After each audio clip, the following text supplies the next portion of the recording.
Hello बच्चों, आज हम एक्सरसाइज 3.5 का क्वेश्चन नंबर 2 पढ़ रहे हैं। ये इंपॉर्टेंट क्वेश्चन है, पढ़ते हैं। ए और बी का किन मानों के लिए निम्न रेखिक समीकरणों के युग्म के अपरिमित रूप से अनेक हल होंगे। मतलब आपको इन क्वेश्चन के अंदर एक्स ए और बी का मान ज्ञात करना है, वो जब जब इसके बहुत सारे हल हों, अपरिमित अनेक हल हों। अब यहाँ पे एक्स वाई का मान नहीं निकालना है, यहाँ पे ए और बी का मान निकालना है, वो भी उस कंडीशन में जहां पर अपरिमित हल हो। तो हम आंसर लिखेंगे इसके अंदर, अपरिमित रूप से अनेक हल की शर्त है कि a1 अपॉन में a2 बराबर होना चाहिए b1 अपॉन में b2 बराबर होना चाहिए c1 अपॉन में c2। ये शर्त है हमारी किसकी? अनेक हल की। अब मुझे इसके अकॉर्डिंग सबसे पहले यहाँ पे देखना है a1 कितना है, b1 कितना है। a1 होता है x का कोफिशिएंट, b होता है y का कोफिशिएंट और c होता है नॉन कोफिशिएंट। तो यहाँ पे a1 जो है वो तो हो गया 2, b1 जो है वो है 3 और c जो है वो है 7। ठीक है बेटा। अब बात करते हैं a2 की। a2 जो है आपका वो है x के साथ है a माइनस बी। तो ये मेरी पूरी वैल्यू जो है वो a2 है, ये मेरा b2 है और ये पूरी वैल्यू जो है वो c2 है। मैं उसी को यूज करूंगा, मतलब a minus B, a plus B और ये होगा 3a प्लस बी माइनस का 2। ठीक है बेटा, ये कंडीशन मैंने यहाँ तक लिख दिया। उसके बाद मुझे यहाँ पर a और b का हल करना है। तो आप क्या करें, पहले इन दोनों को ले लें फिर इन दोनों को ले लें।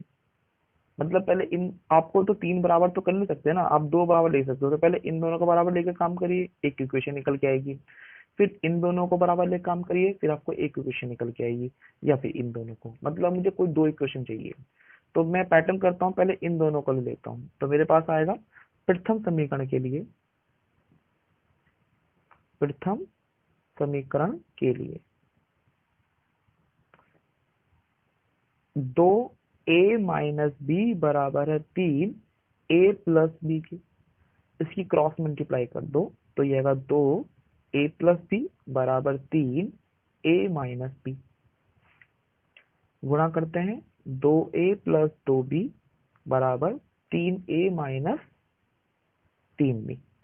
अब आपको क्या करना है, इस समीकरण को हल करने के लिए a b जो है वो एक तरफ लेनी है, संख्या तो है नहीं, सबको एक तरफ ले लेते हैं।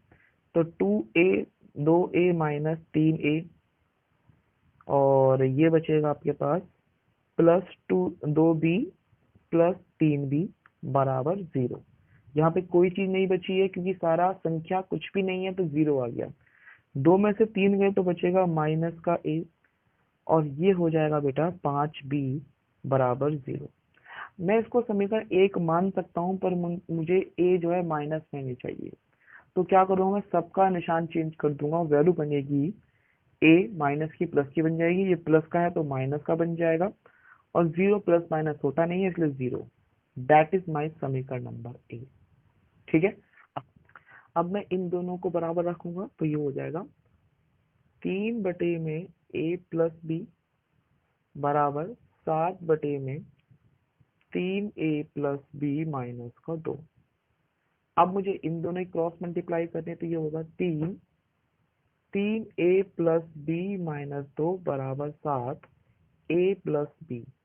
गुणा करते हैं 9a प्लस 3b माइनस का 6 और ये 7a प्लस 7b। यहाँ संख्या है तो मैं कह सकता हूँ संख्या संख्या एक तरफ, बिना संख्या एक तरफ। तो ये हो जाएगा 9a माइनस का 7a, 3 प्लस 3b माइनस का 7b बराबर, ये माइनस की वजह से बन जाएगा प्लस का बन जाएगा। अब ये जो वैल्यू है, 9 में से 7 गए तो कितने बचे, 2a, और 3 में से 7 गए तो कितने बचे, माइनस का 4b बराबर है 6। क्या मैं इसमें से कुछ कॉमन निकाल सकता हूँ? हाँ, 2 कॉमन निकाल सकता हूँ। तो समीकरण बचा a माइनस 2b बराबर 3।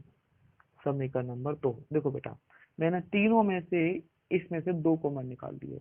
अब एक समीकरण ये है मेरे पास और एक समीकरण ये है। मैं किसी भी विधि से इसको हल कर सकता हूँ। ब्रजगुणन, तुम्हारा विलोपन है या प्रतिस्थापन है, पर मैं विलोपन विधि यूज करूंगा इसके अंदर, ठीक है। तो समीकरण 2 को या 1 और 2 को घटाने पर आप ये बोल सकते हो 1 और 2 को घटाने पर, और आप चाहो तो आप यहाँ पर लिख सकते हो विलोपन विधि का यूज कर रहे हैं हम। कौन सा का? विलोपन विधि द्वारा। अब करते घटाने पर। मेरा पहली इक्वेशन ये थी, वो थी a माइनस 5b बराबर 0, और यह a माइनस 2b बराबर का 3।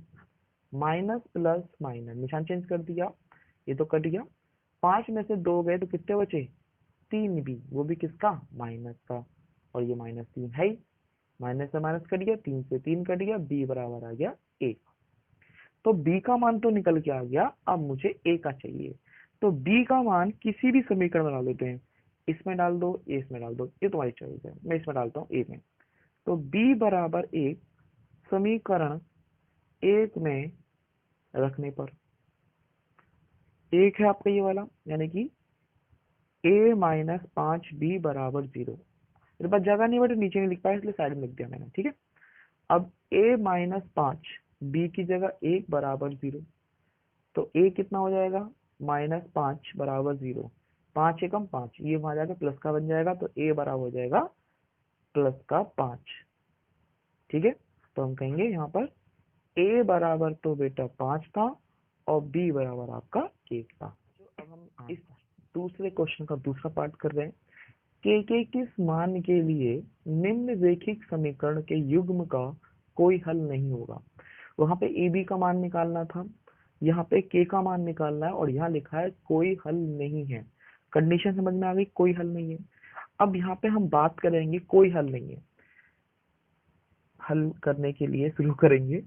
कोई हल नहीं है की शर्त होती है बेटा। शर्त क्या होती है आपको पता है? कि A1 अपॉन में A2 बराबर होना चाहिए B1 अपॉन में B2, बराबर नहीं होना चाहिए C1 अपॉन में C2 के। ये शर्त है किसकी? जिसका कोई हल नहीं है। अब इस क्वेश्चन में A कितना है? 3, और A2 जो है वो बेटा x का कोफिशिएंट ये वाला हो जाएगा, जो है 2k-1 बराबर। तो यहाँ पे वैल्यू 1 है, और यहाँ हो गया k-1 बराबर 1 में 2k+1, और ये इक्वल नहीं है। तो फिर इक्वल कौन सा है? ये वाला पॉइंट है। तो इसी के मान के लिए 3 अपॉन में 2k-1 बराबर 1 अपॉन में k-1। आप डायरेक्ट यहाँ से भी कर सकते थे, पर मैं यहाँ पे इसको इसलिए करा रहा हूँ ताकि आपको डिटेल में समझ पाए। क्रॉस मल्टीप्लाई करो, तो 3k-1 बराबर 1 2k-1, 3 से गुणा करो, 3k-3 बराबर 2k-1, के एक तरफ, बिना के एक तरफ, 3k-2k बराबर -1+1। 3 में से 2 गए, 1 के बचा, और ये 3 था ना, 3 है बेटा, 3 में से 1 गया तो ये 2 बचा। तो मतलब के का मान निकल के आ गया 2। समझ आ गया? ये के